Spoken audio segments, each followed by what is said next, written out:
నమస్తే. నేను మీ కాకునూరి మూర్తి. జాతకంలో 12 రాశులు. 12 రాశులలో 27 నక్షత్రాలకు సంబంధించిన ఒక్కొక్క నక్షత్రానికి చెందినటువంటి 4 పాదాలతో కూడుకున్న 108 పాదాల వర్గీకరణ. ఒక్కొక్క రాశిలో 9 పాదాల అంశ ఉండగా ఈ 12 రాశులలో నవగ్రహాలను సరిపెట్టి ఆ నవగ్రహాల కదలికల కారణంగా మన జీవితాన్ని, గోచారాన్ని జ్యోతిర్విజ్ఞానం తెలియజేస్తుంది. ఈ క్రమంలో చాలా అరుదైన అంశం షష్ఠగ్రహ కూటమి మీనరాశిలో ఈ సంవత్సరానికే ప్రత్యేకం. ఈ షష్ఠగ్రహ కూటమి కారణంగా వచ్చే చిక్కులేమిటి? షష్ఠగ్రహ కూటమి ప్రమాదకరమా? భయోత్పాతాలు కలిగించేదా? ప్రపంచమంతా తల్లకిందలైపోతుందా? ప్రళయం రాబోతోందా? భూకంపాలు రాబోతున్నాయా? అవేవీ లేవు. ఇవన్నీ అబద్ధపు అనవసరపు మాటలు. షష్ఠగ్రహ కూటమి చంద్రుడితో, రాహువుతో, శనిగ్రహంతో, రవిగ్రహంతో, బుధగ్రహంతో, శుక్రగ్రహంతో ఏర్పడేటటువంటి ఈ షష్ఠగ్రహ కూటమి సంక్షిప్తం. కొద్దిసేపటి కొరకు మాత్రమే. కొద్దిసేపైనా ప్రమాదకరమే కదండి. నిజమే.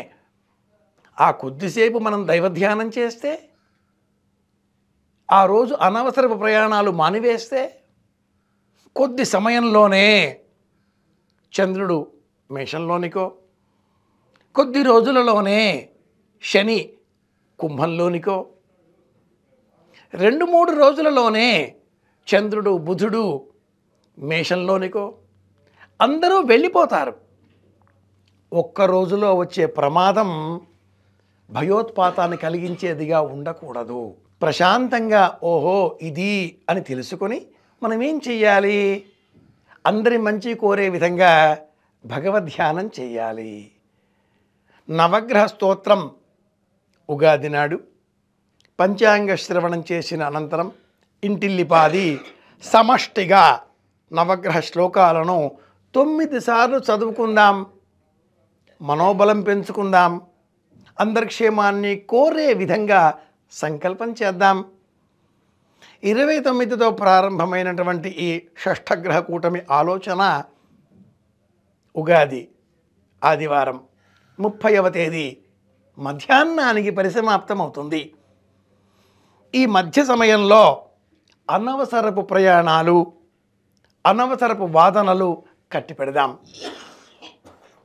ఏం చేస్తే ఏం చేయకూడదు అనే 2 విభజనలుగా చూస్తే, చెయ్యవలసింది సత్సంకల్పం 1, చెయ్యవలసింది భగవద్ధ్యానం 2, చెయ్యవలసింది దానం 3, చెయ్యవలసింది మౌనవ్రతం 4.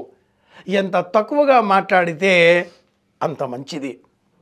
వీలైనంత మట్టుకు మౌనంగా ఉండే ప్రయత్నం చేయాలి.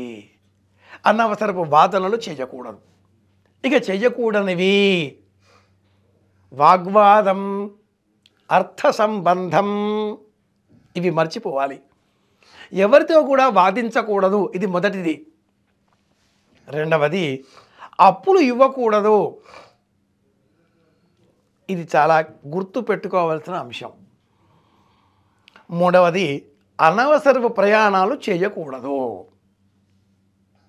అత్యవసరంగా ప్రయాణాలు చేయాల్సి వచ్చినప్పుడు పార్వతీ పరమేశ్వరులను తలుచుకొని ప్రయాణం ఆరంభించాలి. తల్లి తండ్రిని తలుచుకొని ప్రయాణం ఆరంభించాలి. శ్రీమాత్రే నమః జపం చేసి 10 సార్లో 11 సార్లో శ్రీమాత్రే నమః అనుకుని ప్రయాణం ప్రారంభించాలి. ఏ ఇబ్బంది లేకుండా మీ ప్రయాణం సజావుగా సాగుతుంది. అనవసరపు భయాలలో పడకండి.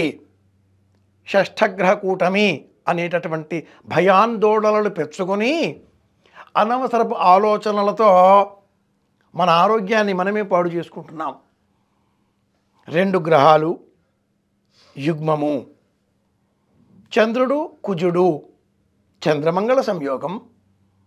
2 గ్రహాలు కాకుండా 3 గ్రహాలు, 4 గ్రహాలు, ఇవన్నీ కూడా వివిధములైనటువంటి యోగాలుగా జ్యోతిష శాస్త్రం చెబుతుంది. శని రవి ఇరువురు కలిసి ఉంటే నిజమే, లోకంలో అందరిలో కూడా కొంత చోరభావం, ఏదైనా అపహరిద్దామా అనే ఆలోచనలు కలుగుతాయి, వాస్తవమే. అలాగే రాహువు కూడా ఆ మీనంలోనే ఉన్న కారణం చేత ఆ భావం అంతా కూడా చెదిరిపోతుంది, వాస్తవమే.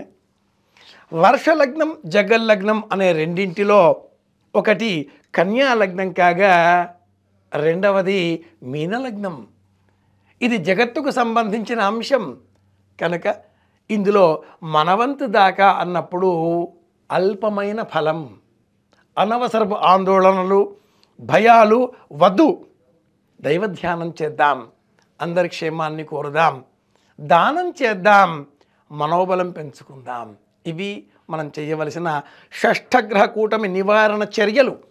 అపోహలు మానివేద్దాం, అందరి క్షేమాన్ని కోరుదాం. మళ్ళీ కలుసుకుందాం. నేను మీ కాకునూరి. శుభమస్తు.